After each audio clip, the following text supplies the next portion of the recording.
제가 금요일 날 우리 해밋에 있는 양로병원에 가서 말씀을 전하는 기회를 가졌습니다. 그곳에서 제가 살아계신 분들 중에서는 제가 가장 나이가 많으신 분을 개인적으로 만났는데 105세 되신 오 씨라는 할머니를 뵀어요.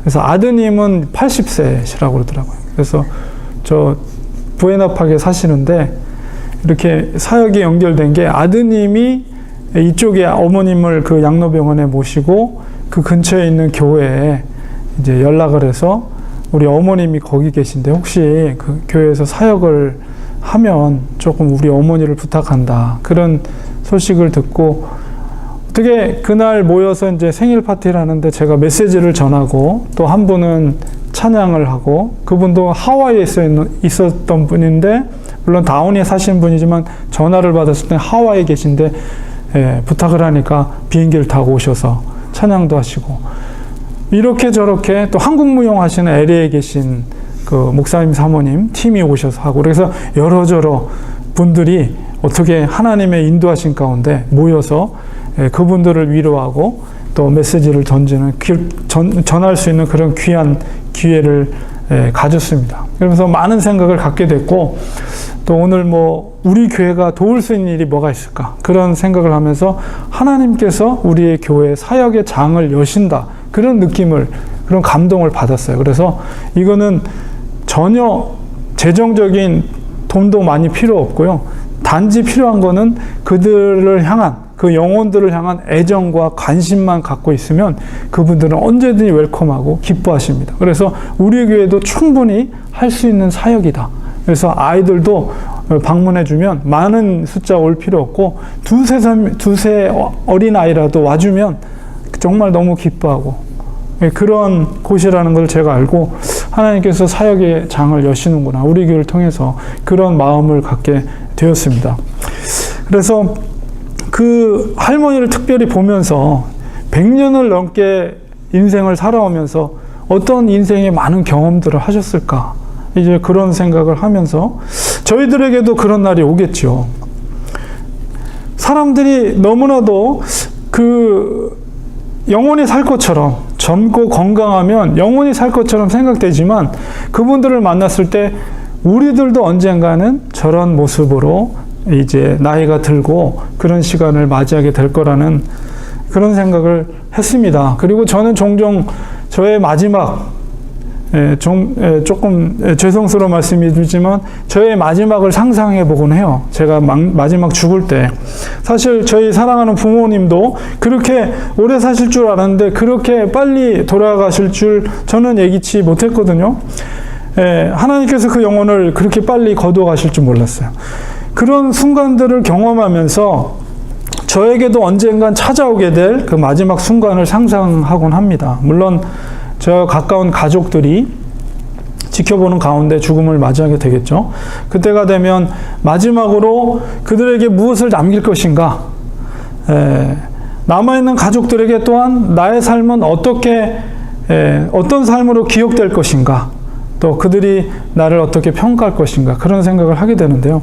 그런 때마다 뭐 개인적인 바람으로는 누구보다도 하나님을 사랑하고 또한 맡겨진 양들을 진심으로 사랑하며 목양했던 목회자로 기억되기를 바라는 마음입니다. 그렇지만 그것은 사실은 남은 자들이 평가를 하겠죠. 제가 살아온 삶을 오늘 본문 속에도 보면 나이가 많은 그래서 연로한 여호수아가 등장합니다. 우리가 여호수아 하면 늘 용맹스럽고 정말 전쟁에서 능히 승리하는 그런 여호수아의 모습이지만 오늘 본문 속에 있는 여호수아는 이제 110세 여호수아는 죽었어요. 그러니까 거의 110세가 가까운 나이에 마지막으로 이제 많은 백성들 앞에서 이제 유언과 같은 말씀을 전하고 있는 부분입니다. 그러므로 이제 연로한 죽음을 앞두고 있는 여호수아의 모습 속에서 그가 마지막 남긴 말 그리고 그의 삶을 통해서 우리에게 허락되어진 남아있는 생애를 어떻게 살아야 될 것인가. 그 삶이 결국 우리가 마지막에 남기는 말이 그 삶이거든요. 그래서 그 여호수아의 마지막 모습을 통해서 그의 말을 통해서 또한 그의 인생을 통해서 은혜를 받고자 합니다. 우리가 무엇을 이 땅에 남길 것인가를 이야기할 때 우리가 단순하게 마지막에 우리가 유언처럼 남기는 말, 그 말이 정말 힘이 실리려면 우리가 삶을 어떻게, 그 인생 전체를 어떻게 살았느냐, 그것이 더 중요해요. 그 말보다도. 그래서 이제까지의 모든 삶과 또한 그 말이 일치할 때 그 마지막 말에 사람들을 감화시킬 수 있는 힘이 거기에 실리게 되는 겁니다. 그래서 우리에게도 하루하루의 발자취, 하루하루의 삶이 어떻게 살았느냐에 따라서 마지막 때에 남기는 말이 거기에 힘이 실리고 믿음의 말로 남길 수가 있는 것이죠. 우리 히브리서에도 보면 13장 7절에 하나님의 말씀을 너희에게 일러주고 너희를 인도하던 자들을 생각하여 그들의 행실의 결말을 주의하여 보고 그들의 믿음을 본받으라. 이런 말씀이 있어요. 그러니까 마지막까지 그가 어떤 행실을 살았는가 그 결말을 보고 그의 믿음을 본받으라. 이렇게 히브리서 기자가 말하고 있는데요. 우리 여호수아의 마지막 말을 보기 위해서는 여호수아가 어떤 사람이었는가, 어떤 인생을 살았는가를 우리가 돌이켜보고 생각해 볼 필요가 있는데요. 여호수아에 관련된 일화는 많이 있습니다. 그러나 단적으로 여호수아는 이스라엘 백성들에게 있어서 여호수아 그의 존재 자체가 정말 전설과 같은 인물이에요. 왜 그렇습니까? 그는 이집트에서 노예 생활을 경험했고요. 바로 모세를 통한 10가지 재앙과 홍해를 갈라지는 기적 속에 홍해바다를 살아서 걸어간 사람이고 또 40년 동안의 광야 생활을 그 험준한 40년 동안의 광야 생활을 거쳤으며 또한 요단강을 건너서 바로 가나안 7족속을 멸하고 그 땅을 하나님이 예정하신 그 땅을 정복한 인물이에요. 그 인물은 그 모든 경험을 하고 요단강을 건넌 인물은 딱 두 사람밖에 없어요. 여호수아, 갈렙. 그렇기 때문에 여호수아 그의 존재 자체가 남아있는 이스라엘 백성들에게서는 정말 전설과 같은 살아있는 믿음의 정말 인물과 같은 그런 존재였다는 것을 우리가 기억하게 됩니다. 믿음의 상징이죠. 이스라엘 백성들에게 있어서. 그가 요단강을 여호수아 갈렙이 건너서 가나안 땅에 들어올 수 있었던 것은 무엇 때문입니까? 그의 믿음 때문에. 그의 신실한 믿음 때문에 하나님께서 그것을 허락하게 하신 거죠. 모세조차도 들어오지 못했거든요. 가나안 땅은. 무엇보다도 그의 신실한 믿음은 사도 바울처럼 한 번도 변질된 적이 없어요. 이게 놀라운 일입니다. 이것이 바로 신실함이죠. 변질되지 않는 것. 처음과 끝이 변질되지 않고 동일한 믿음의 모습을 갖는 것. 이것이 정말 놀라운 믿음이에요. 우리 그리스도인들이 가져야 될 믿음의 태도가 바로 이것입니다.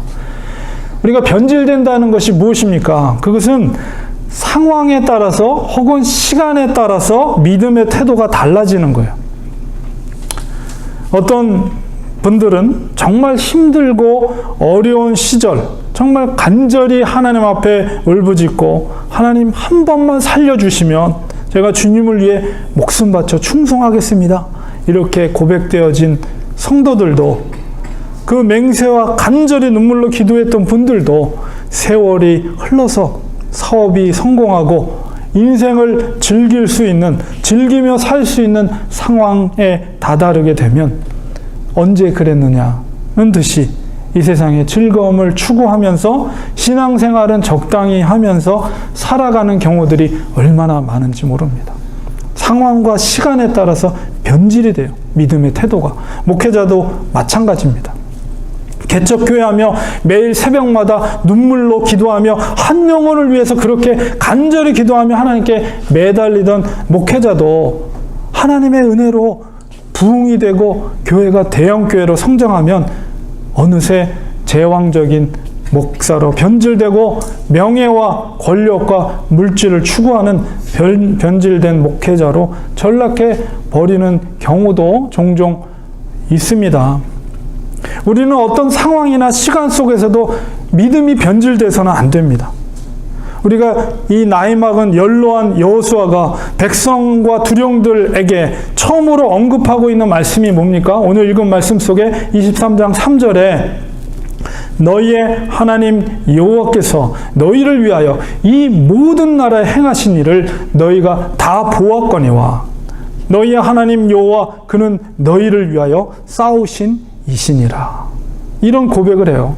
그 110세에 다다른 그 연로한 여호수아가. 이게 무슨 말입니까? 20여 년 동안의 정복전쟁, 가나안 정복전쟁 속에서 가장 항상 앞섰던 지휘관이 바로 여호수아였어요. 1등 공신은 당연히 여호수아입니다. 그러나 그는 자신을 자랑하지 않았습니다.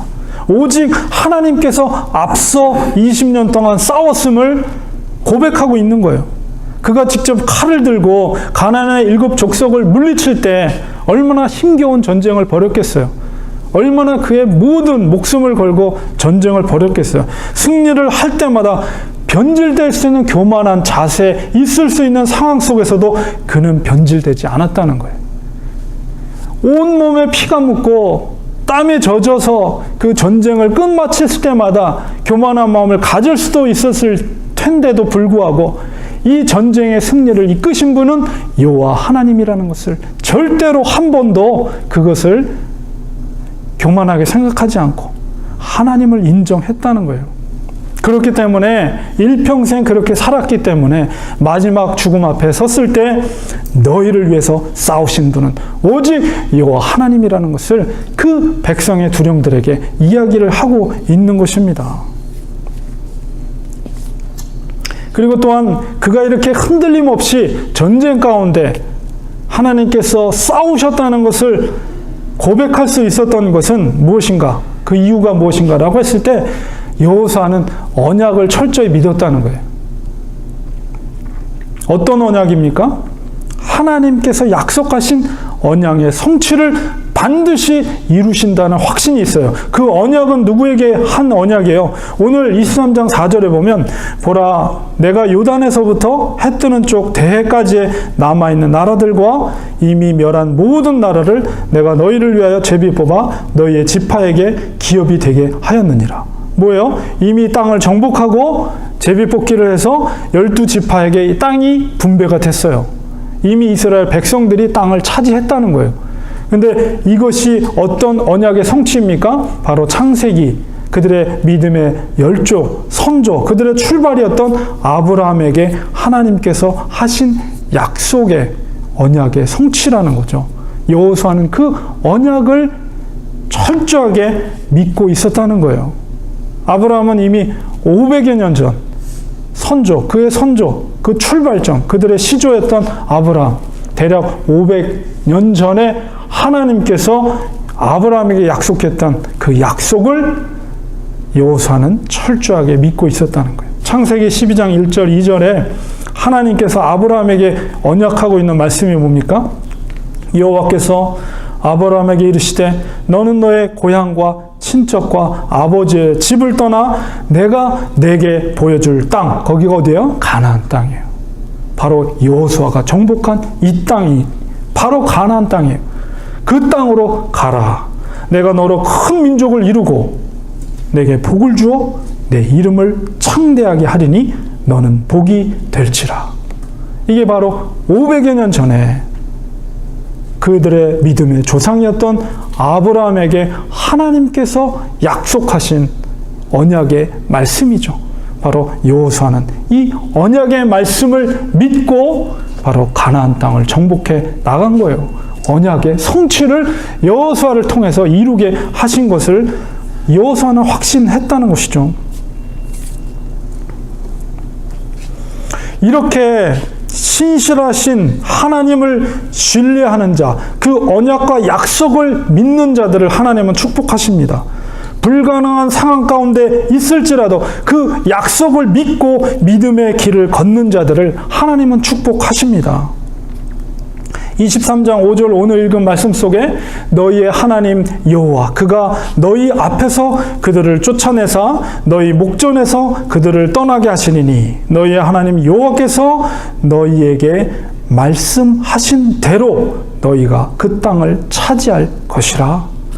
남아있는 산지에 남아있는 아직도 이제 정복돼야 될 그 땅을 향해서 여호수아가 두령들에게 당부하고 있는 말씀이 뭡니까? 너희에게 여호와께서 너희에게 말씀하신 대로 너희가 그 땅을 차지할 것이라. 언약의 약속의 신실한 믿음 가운데 나오는 고백이죠. 신앙의 고백입니다.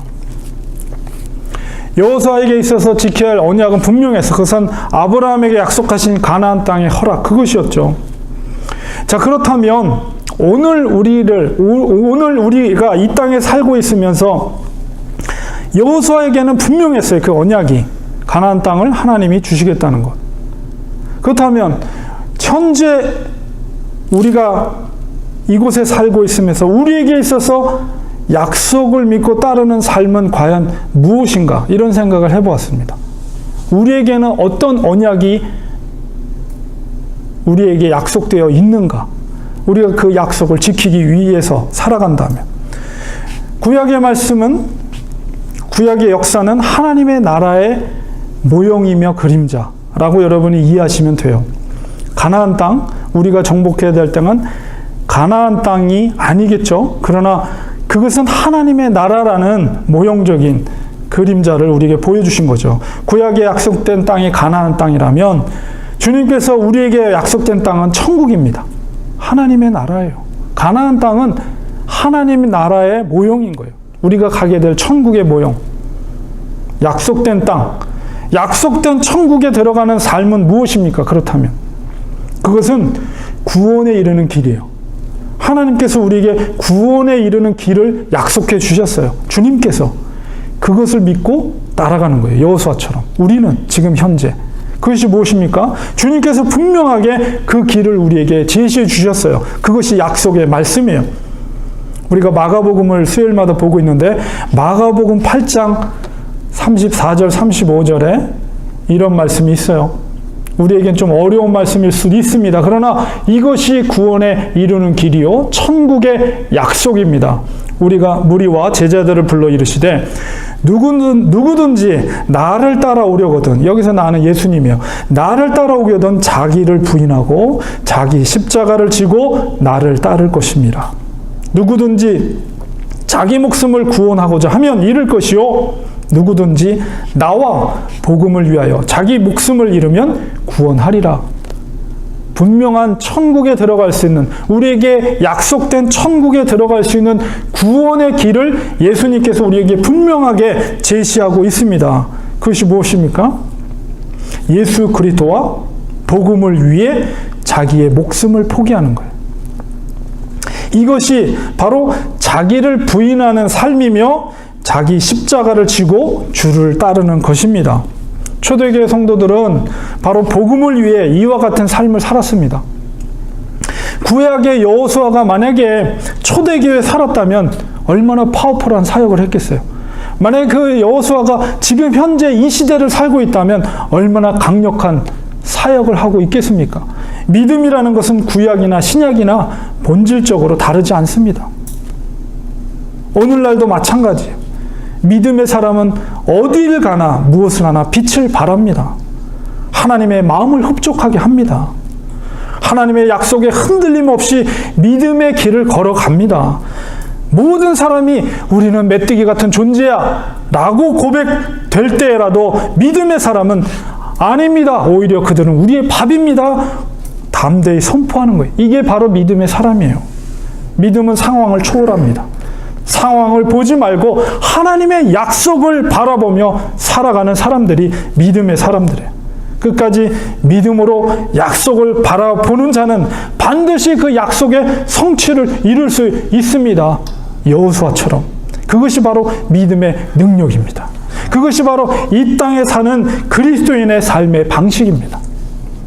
직장의 자리가 흔들리고 통장의 잔고가 바닥이 나고 걱정과 두려움이 앞서서 우리를 공격할 때라도 하나님의 약속을 믿고 믿음의 자리에 담대히 나가는 그런 사람, 바로 하나님의 사람은 그런 믿음의 사람. 하나님은 그런 믿음의 사람을 인정해 주십니다. 절대 상황이나 환경을 보고 사는 것이 아니라 믿음으로 사시기 바랍니다. 여호수아가 마지막으로 당부하고 있는 말씀이 무엇입니까? 오늘 읽었던 23장 6절에 그러므로 너희는 크게 힘써 모세의 율법책에 기록된 것을 다 지켜 행하라. 그것을 떠나 우러나 좌로나 치우치지 말라. 여호수아가 당부하고 있는 말씀이에요. 이 말씀이 어디에 있습니까? 이 말씀이 그대로 여호수아 1장 7절에 있어요. 여호수아 1장 7절의 상황은 뭡니까? 이제 후계자로 모세의 후계자로 이제 이스라엘 백성들을 이제 요단강 앞에서 이제 건너서 이제 여리고성, 처음 만나는 여리고성, 전쟁을 앞두고 있는 두려움과 떨림 속에 있는 여호수아에게 하나님께서 나타나셔서 하신 말씀이 여호수아서 1장 7절의 말씀이에요. 뭐라고 말씀하십니까? 오직 강하고 극히 담대하여 나의 종 모세가 내게 명령한 그 율법을 다 지켜 행하고 우러나 좌로나 치우치지 말라. 그리하면 어디로 가든지 형통하리니. 이거는 하나님의 말씀이에요. 하나님이 바로 여호수아에게 주었던 말씀을 이제 마지막 죽음 앞에 둔 110세에 이른 여호수아가 그대로 그 말씀을 백성의 두령들에게 하고 있는 거예요. 차이가 뭐예요?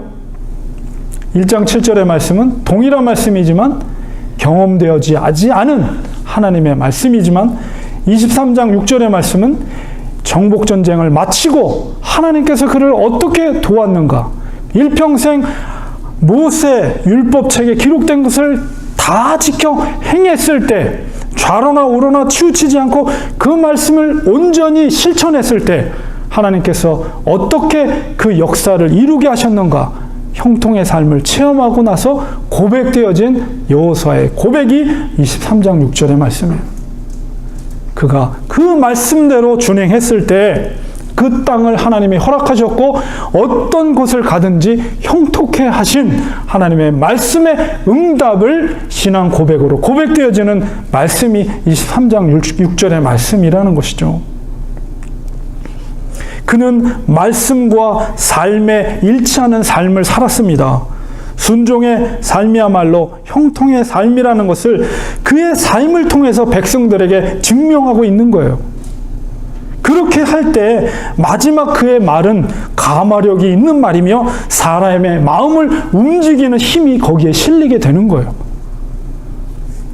결론을 맺겠습니다. 우리는 마지막에 이 세상에 무엇을 남길 것인가? 한마디로 말씀드리면 바로 믿음의 삶의 열매를 남겨야 합니다.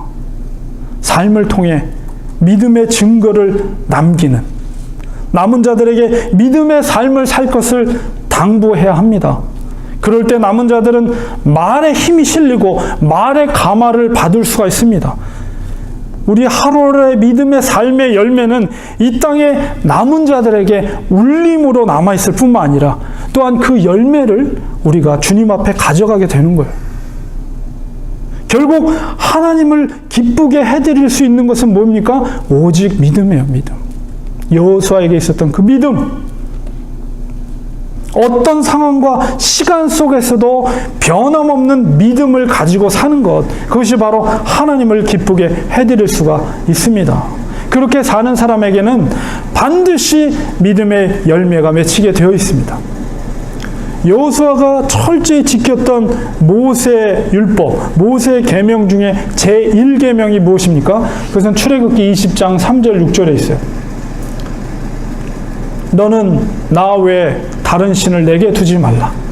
너를 위하여 새긴 우상을 만들지 말고 또 위로 하늘에 있는 것이나 아래로 땅에 있는 것이나 땅 아래 풀 속에 있는 것에 어떤 형상도 만들지 말며 그것들에게 절하지 말며 그것들을 섬기지 말라. 나 내 하나님 여호와는 질투하는 하나님인즉 나를 미워하는 자의 죄를 갚되 아버지로부터 아들에게로 3, 4대까지 이르게 하거니와 나를 사랑하고 내 계명을 지키는 자에게는 1000대까지 은혜를 베푸느니라. 나에게 나 외에 하나님 외에 다른 신을 하나님 앞에 두지 말라. 이것이 첫째 되는 계명이에요. 오늘날에 다른 신을 둔다는 것은 어떤 형상보다도 바로 자기 자신이에요. 자기 자신을 부인하지 않고 주님을 따르는 신앙은 가짜입니다. 그렇기 때문에 믿음의 길은 좁은 길이에요. 절대 나 자신을 믿으면서 동시에 주님을 믿을 수 없어요. 내가 죽어져야만 진정한 믿음이 거기서 나타납니다. 이것이 바로 성경의 가르침입니다. 나를 사랑하고 내 계명을 지키는 자에게는, 바로 하나님을 사랑하고 하나님의 계명을 지키는 자에게는 1000대까지 은혜를 베푸신다고 했어요. 이 1000대라는 의미는 정확한 숫자가 아니라, 정확한 숫자라기보다는 영원한 은혜를 베풀어 준다는 거예요. 하나님의 말씀은 구약이나 신약이나 일관됩니다. 오직 신실한 믿음만이 하나님을 기쁘게 해드릴 수 있습니다. 여호수아 같은 믿음의 삶을 통해서 하나님을 기쁘게 해드리는 그런 우리는 믿음의 거장들이 돼야 됩니다. 어떤 상황 가운데라도 우러나 좌우러나 치우치지 말고 오직 말씀을 의지하고 행해야 됩니다. 우리가 이 땅에 남겨야 되는 것은 바로 그 믿음의 행보예요. 절대 변질되지 마세요. 절대로 세상과 타협하지 마세요. 하나님의 신실한 약속을 믿으세요. 그리고 그것만이 우리 그리스도인들의 살 길입니다. 요한 1서 5장 4절, 무릇 하나님께로 난 자마다 세상을 이기느니라. 세상을 이기는 승리는 이것이니 우리의 믿음이니라. 기도하겠습니다.